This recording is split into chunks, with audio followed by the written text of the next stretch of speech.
Perceberam como que nos últimos dias, nas últimas 2 semanas, a imprensa, que ao longo dos últimos 6 anos defendeu tudo de ilegal, criminoso que o STF fez?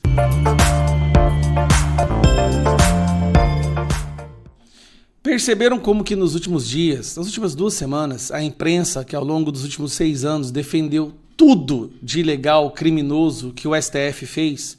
Porque naquela época, durante esse período, era para perseguir a direita. E agora eles estão começando a falar a verdade, na intenção de que, bom, a gente já conseguiu que eles destruíssem nossos inimigos, agora vamos pedir para eles voltarem para a caixinha. É muita ingenuidade. Todos os dias, nas últimas 2 semanas, está saindo aí editorial, opinião, na extrema imprensa contra a Suprema Corte. Mas uma coisa realmente fez uma ignição, né? Jogou realmente fogo nessa pilha de madeira podre. O Banco Master. O escândalo do Banco Master se tornou algo completamente indefensável, principalmente depois da descoberta que a esposa do Alexandre de Moraes tinha um contrato com o banco de 3,6 milhões por mês, no total de 129 milhões de reais, e o Dias Toffoli viajou no jatinho com o advogado do pessoal. Assim, é surreal. Aí, a Malu Gaspar, que era uma das grandes defensoras do Alexandre de Moraes, do STF, né, que sempre defendia as ações que eles tomavam, soltou essa aqui hoje. Revelações sobre ministros afundam o Supremo na crise do Master. Vamos dar uma olhada nessa matéria rapidão. Quando o ministro Dias Toffoli chamou para si o caso do Banco Master e decretou sigilo absoluto, muita gente em Brasília dormiu aliviada. Acreditou-se que a decisão era suficiente para conter as revelações que poderiam emergir no inquérito que estava na primeira instância. De fato, ela fez parar tudo, das oitivas à abertura de novos inquéritos, assim como as perícias do material apreendido pela Polícia Federal no dia da prisão do dono do Master, Daniel Vorcaro, que foi solto, e dos outros alvos da Operação Compliance Zero. A investigação, que começou com a venda fraudulenta de créditos de 12 bilhões de reais do Master ao estatal BRB, ameaçou se esprairar para os outros ramos dos negócios do Vorcaro e seus parceiros da política.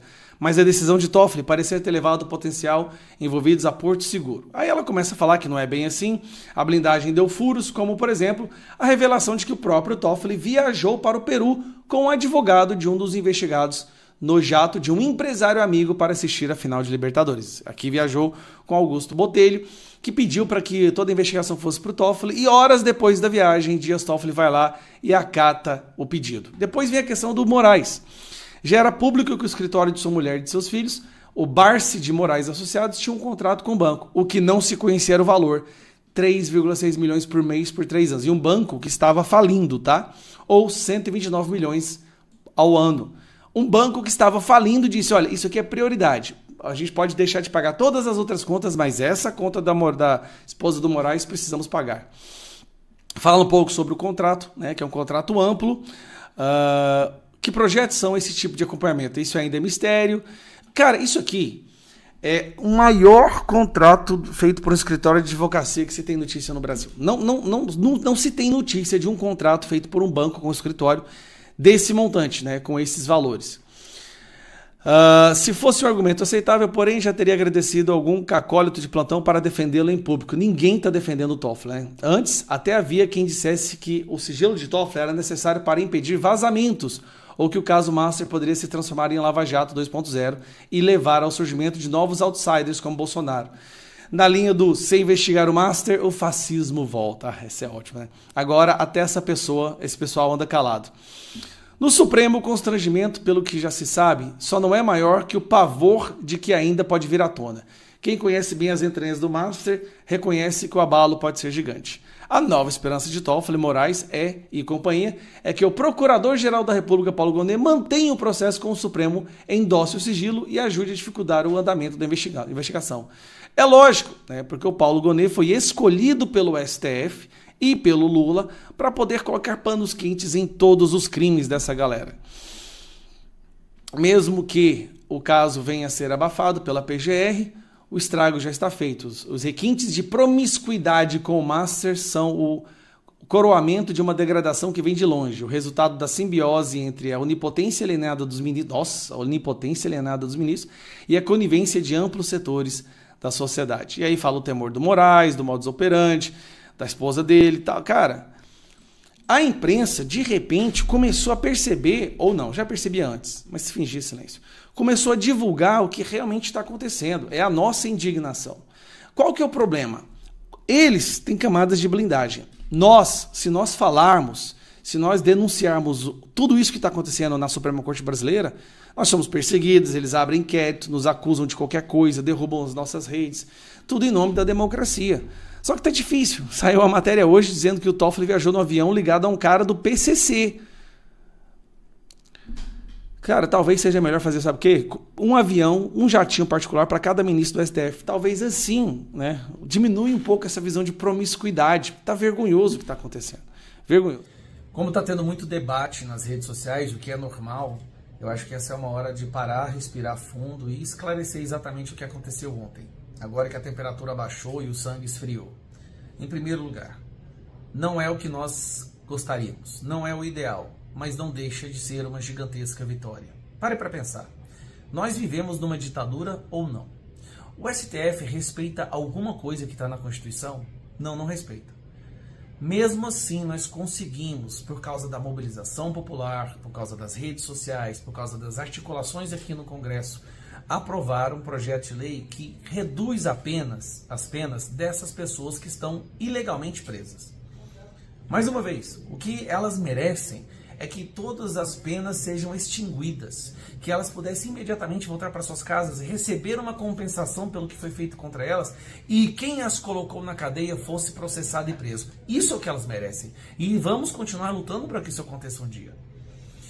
Mas a verdade é que o nosso presidente Bolsonaro disse e passou o comando. Eu sei que eu não vou sair de agora, eu sei que eu vou continuar preso, não estou incluído, mas essas pessoas precisam parar de sofrer. A gente precisa tentar, de alguma forma, amenizar o sofrimento dessas famílias. Dito e feito. Nós ontem votamos uma redução de pena. Não foi anistia, não foi dosimetria, foi uma redução de pena para que em breve essas pessoas possam voltar para suas casas. Eu digo em breve, 1 mês, 2 meses. Não vão agora antes do Natal, tem que ir para o Senado. O Senado vai votar na próxima terça-feira. Pelo que nós sabemos, vai ser na CCJ em plenário no mesmo dia. Depois o Lula vai muito provavelmente vetar e depois nós vamos ter que numa sessão do Congresso derrubar o veto e aí sim ela será promulgada e os advogados dos prisioneiros políticos poderão usar os dispositivos, né, promulgados para poder retirar essas pessoas das cadeias. E diga-se, todas essas pessoas que estavam aqui no 8 de janeiro serão soltas. Vai levar 1, 2 meses, no máximo 3 meses, mas elas serão soltas. E nós veremos os pais reencontrando com seus filhos, as mães reencontrando com seus filhos, maridos reencontrando com as suas esposas. É uma vitória sim. A maior prova de que é sim uma vitória é a forma como a esquerda está revoltada hoje com Hugo Mota por termos aprovado esse projeto. A forma como ontem eles fizeram de tudo para tentar obstruir essa votação.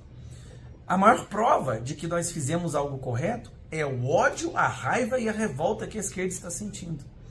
Mas eu entendo perfeitamente que isso não sacia, não é capaz de saciar a nossa sede de justiça, mas é um início em um ambiente onde nós de direita aqui não temos absolutamente nada favorável, nada trabalhando a nosso favor, a não ser a nossa capacidade de articular e as mobilizações nas ruas e nas redes sociais que nós fizemos.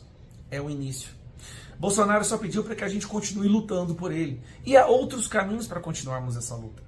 Nós temos outros caminhos para poder colocar ele pelo menos numa prisão domiciliar no início. E depois voltar sim com a pauta da anistia em outro governo. Nós temos ali no Senado uma pauta que é para reduzir a pena através do Carlos Viana, né? Que vai colocar os dois principais crimes como se fosse um só, que também reduziria enormemente. É uma luta de cada vez, gente. Então eu vejo aí que tem muitas opiniões nas redes sociais, o que é salutar, é democrático. Tem gente que está revoltada, tem gente que está entendendo que era o que nós podíamos e tínhamos a capacidade de conseguir. Mas no meu coração, eu estou feliz. Ah, mas essas pessoas não vão passar o Natal em casa. Não, mas elas vão passar o Natal sabendo que está na reta final. Isso relatos que eu recebi. Esses prisioneiros políticos, esses reféns, receberam ontem uma injeção de ânimo, de esperança, algo que eles precisavam. E não é um ânimo, uma esperança falsa, é real. real. Agora eles estão começando a ver o fim desse sofrimento, o fim dessa tortura. Em breve poderão voltar para suas casas. As famílias dos prisioneiros estão felizes. Então, foi uma decisão acertada, sim. Foi uma vitória para nós e nós estávamos precisando dessa vitória. Eu falo mais uma vez, o sistema hoje está tão sequestrado, a ditadura está tão consolidada, que eles não precisavam ter feito nada. Nada. Mas nós conseguimos uma gigantesca vitória. Então eu peço para que todos que estejam acompanhando entendam isso. Não é o ideal. Mas se nós formos trabalhar sempre só pelo ideal, muitas vezes a gente não avança nem um centímetro. Foi uma vitória? Sim. Em breve, essas pessoas voltarão para suas casas. E hoje elas sabem disso. É diferente você estar lá preso achando que vai ficar mais 6 anos preso, ou 4 anos, ou 3 anos, e sabendo que você está lá e pode sair em alguns meses. A gente tem que trabalhar com isso.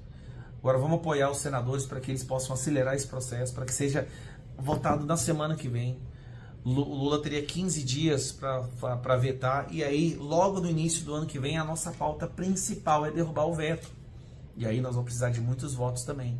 Não vai ser fácil. Não acho que porque aprovou aqui no Senado tá fácil. Agora vai ter que ser a derrubada do veto, que não é maioria simples.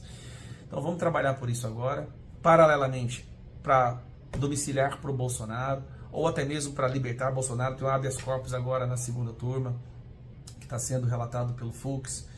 Nós não paramos de trabalhar, mas não tente diminuir a vitória que foi ontem pra gente, para todos nós, para os prisioneiros. Foi uma vitória sim, vamos continuar trabalhando por mais vitórias.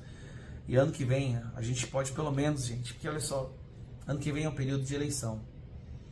A gente não tem a cara, não teria coragem de sair fazendo campanha para presidente, para nada, com essas pessoas presas. Pelo menos agora a gente tem um pouco de tranquilidade para poder trabalhar, para resgatar o Brasil em 2027.